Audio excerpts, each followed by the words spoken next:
এখন আব্দুল ফাহিম দুর্ব্যবহারের একটা অভিযোগ করেছেন, এটা কি সত্য কিনা? এটা কিন্তু আপেক্ষিক একটা ব্যাপার।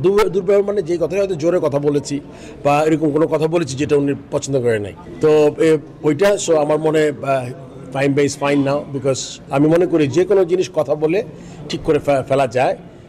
এটা আবার এখন ফাইন বাই আজকে আর কোনো কথা বলতে চায় নাই, আমার পাশে ছিল অ্যান্ড হি অ্যাগ্রিড দ্যাট, মানে আমরা ইস্যুটাকে রিজলভ করেছি মোট কথা।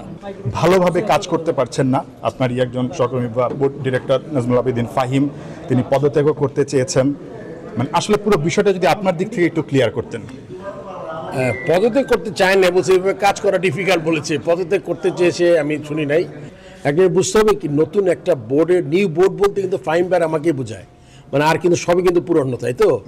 সো আপনি হয় কি, যখন কাজের মাত্রা বেশি, লোক সংখ্যা কম, তখন তো অনেক দিকে নজর দিতে হয়। সো সেখানে ভুল বোঝাবুঝির সিচুয়েশন হতে পারে আর কি। সো সেইটাই হয়তো বা ওইটা আসলে ওই জিনিস থেকে উনি হয়তো চিন্তা করেছে যে কাজ ঠিক মতো করতে পারছেন না।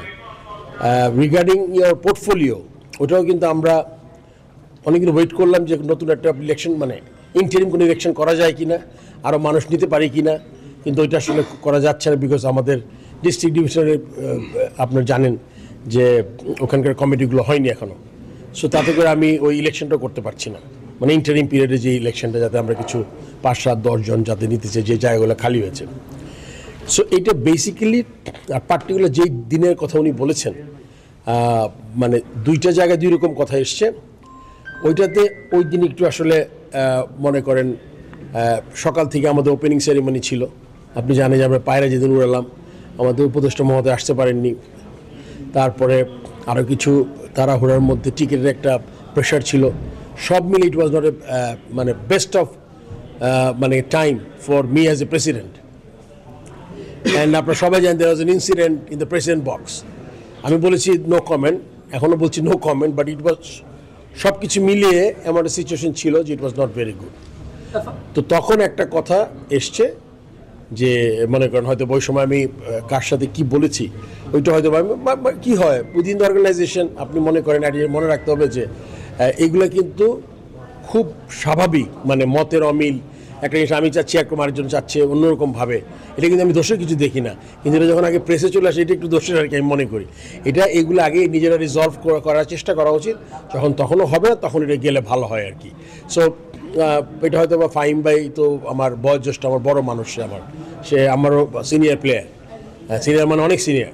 তো সেই দিকে বিবেচনা করলে হয়তো বা উনি মানে মনক্ষুণ্ণ হয়েছেন। একটা কথা বলেছেন যে বিপিএল চলাকালীন নাজমুল আবেদিন ফাহিম অনেক কিছুই জানতেন না, যেটা কিনা আপনি একাই ডিসিশন নিয়েছেন বা আপনি হয়তো বা নিজের মতো করে ডিসিশন নিয়েছেন। এর সত্যতা আসলে কতটুকু, আদৌ কি তিনি ইনভলভ ছিলেন না? জিনিসটা হয় কি, আপনি সবসময় মনে রাখবেন, যখন অনেকগুলো জিনিস আমরা নতুন প্ল্যাটফর্মে গেছি, আপনি টিকিট কত বিক্রি করেছি শুনলে ইউল বি অ্যামেজ। আমি এখন আর দেখি নেই আপনার যে কাজগুলো করতে, একসাথে অনেক কাজ করতে হয়েছে। আপনি জানেন ক্রীড়া মন্ত্রণালয় বা এনএসসি ওয়াজ ভেরি কাইন্ড, আমাদের এই সময়ে আমাদের বেশ কিছু টাকা পয়সা দিয়েছেন তারা স্টেডিয়াম রেনোভেট করার জন্য। সো এগুলো করার পরে কিন্তু লাস্ট মিনিটে হচ্ছিল, এই জন্য জিনিসগুলো আমরা শেষ করতে পারছিলাম না। ওইটা আসলে ওই যেটা বললাম, ওইটা আমি মনে করি যে আজকের পর থেকে এই জিনিসটা ঠিক হয়ে যাবে।